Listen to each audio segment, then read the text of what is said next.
परिवारों के पुनर्वास की योजना को मंजूरी मिल गई है।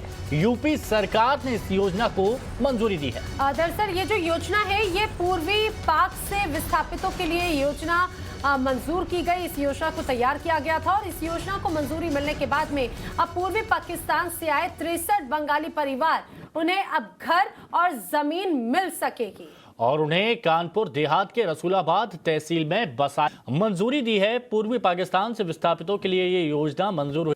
उत्तर प्रदेश सरकार की तरफ से उठाया गया है 63 परिवारों के लिए। बिल्कुल ऐसे कई परिवार हैं जो जिनके पास घर नहीं है, रहने को छत नहीं है और ऐसे परिवार कहाँ, उनकी नागरिकता कहाँ की कहलाएगी। लेकिन आप ये समझिए कि जिस तरह से उत्तर प्रदेश में ये एक अहम योजना को मंजूरी दी गई, ये बहुत महत्वपूर्ण है। अब इस योजना के बाद में जो पूर्वी पाकिस्तान से आए बंगाली परिवार हैं, अब उन्हें घर मिल सकेगा, उन्हें खुद की जमीन मिल सकेगी, उन्हें अपनी पहचान मिल सकेगी। ऐसे 63 बंगाली परिवार हैं जिन्हें जमीन दी जाएगी। पाकिस्तान में ज्यादातर जो भारतीय लोग हैं, भारत से जुड़े हुए जो लोग हैं, उनके साथ किस तरह का बर्ताव किया जाता है, ये वहां से हुई खबरों को हम देख के समझ सकते हैं। ऐसे में एक बड़ा कदम इन लोगों के लिए उठाया गया है। आदर्श हमारे सहयोगी हमारे साथ जुड़े हुए हैं।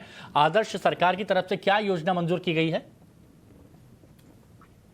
देखिए, सरकार की तरफ से इन सभी परिवारों को वापस बसाया जाएगा। साथ ही साथ उन्हें सभी मूलभूत सुविधाएं दी जाएंगी, चाहे वो आधार कार्ड हो, राशन कार्ड हो या फिर जो सामान्य जन योजनाएं होती हैं जो सरकार की तरफ से आम लोगों को मुहैया कराई जाती हैं, उन सभी योजनाओं से जोड़ा जाएगा, जिससे वो एक सामान्य भारतीय नागरिक के तौर पर यहाँ पर रह सकें और साथ ही साथ अपने जो भी उनके चाहे वोटिंग राइट्स की बात करें या फिर जो दूसरे सामान्य राइट्स प्रैक्टिस में हैं, जो सामान्य हिंदुस्तानी लोग हैं जो जिसके साथ वो जी रहे हैं, जिनकी सुविधाओं का लाभ उठा रहे हैं, उन सभी चीजों से जोड़ा जाएगा। और इसी को लेकर सरकार ने ये फैसला लिया है और माना जा रहा है कि कुछ ही दिनों में जो सरकार के बड़े अधिकारी हैं वो भी जो वहां के लोकल अधिकारी हैं उनको निर्देशित करेंगे कि आखिर किस तरीके से इन लोगों को रिहेबिलिटेट करने के बाद, वहां पर बसाने के बाद आगे सामान्य जिंदगी में जोड़ा जा सके।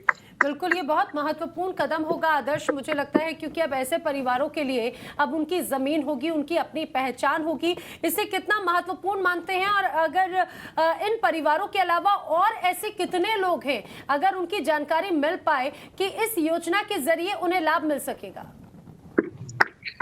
देखिए, इन 63 परिवारों के अलावा दिल्ली में भी ऐसे कई परिवार हैं जो फिलहाल इस आस में, इस उम्मीद में हैं कि सरकार जो है, जो अलग अलग राज्यों की सरकारें हैं या फिर केंद्र सरकार की तरफ से किसी सरकार को निर्देशित किया जाएगा कि वो वहां पर उनको बसाएं। ऐसे बहुत सारे परिवार हैं जो फिलहाल दिल्ली में रह रहे हैं, लेकिन अगर इन 63 परिवारों की बात करें तो निश्चित तौर पर इनके लिए एक बड़ा फैसला है और उम्मीद की किरण के तौर पर भी बाकी जो परिवार हैं जो इस वक्त अलग अलग जगहों पर रह रहे हैं और उम्मीद है जिन्हें, वो भी उम्मीद की किरण के तौर पर देख रहे हैं कि आने वाले दिनों में उन्हें भी इस तरीके से बसाया जाएगा। बिल्कुल आदर्श, रोजी रोटी का संकट उनके सामने था, उन्हें बहुत राहत होगी जब इनका पुनर्वासित अब उन्हें यहाँ पर एक तरह से किया जाएगा। जानकारी के लिए शुक्रिया।